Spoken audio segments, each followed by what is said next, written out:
Hello and welcome to week 2. It was great to get to know you guys during week 1 through Facebook and some of the questions that you had on Facebook and through email. I expect to have a really good positive semester. For this week, I want you guys to focus on looking at active reading strategies in your textbook and applying those active reading strategies to your reading of the Metamorphosis. And I also want you to work on writing your literary analysis. Um, First thing I want us to pay attention to is Chapter 40 in the Norton Field Guide to Writing. Chapter 40 talks about various reading strategies that you can apply in your reading.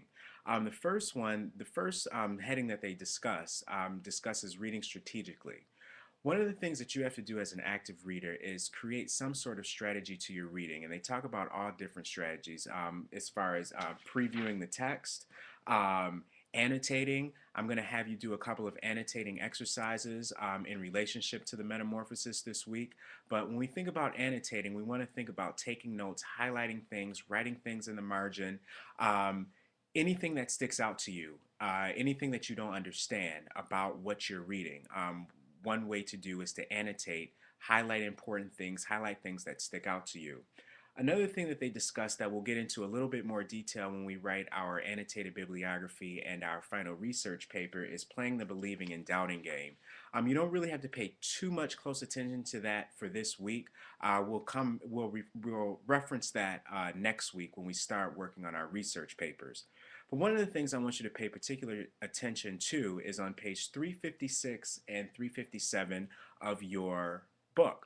And they give an example of an essay from Lawrence Lessing, and they give an example of how a reader annotated that essay. So if you look at the yellow boxes in the essay, these are basically the notes that the reader was making to themselves as they were reading that essay. So you want to be aware of that as you're reading the Metamorphosis, as you're reading various articles for this class. This week I'm going to give you guys 2 examples of literary analysis on the Metamorphosis, and I want you guys to read those things actively. So look at some of the other strategies that they discuss in this chapter. Another strategy that they discuss is breaking things down by paragraphs. So taking each paragraph and asking yourself, and this is going to take a little bit more time, but the more thorough you are at doing this, the easier it'll be to understand what it is you're reading, and the easier it'll be to write your paper because you'll really have a clear, in-depth understanding to what you're writing about, and it'll help you formulate your ideas.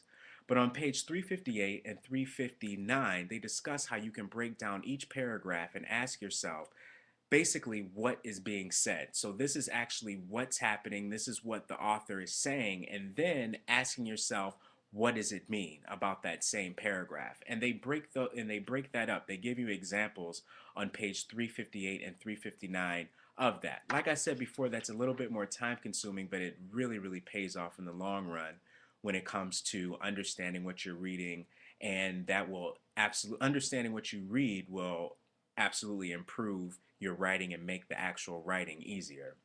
They also talk about summarizing as an active reading strategy. When we think about summarizing, you can summarize the main points or some of the main events that take place in Kafka's Metamorphosis. So plot down maybe 10 things and say to yourself, what happened first? What happened second? What happened third?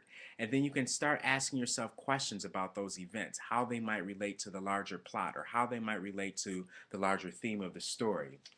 They also talk about on page 361 and 362 is identifying patterns in what you read. They color code a couple of things, and they give you some examples on page 362 of words that you can look for that the author might make reference to throughout the story. So you could ask yourself, how many times does the author make reference to things like rebirth or things like transformation in Kafka's Metamorphosis? So you could highlight areas in the story where the narrator refers to Gregor's transformation and how that affected the family, and maybe compare and contrast different ways in which or how the author refers to that.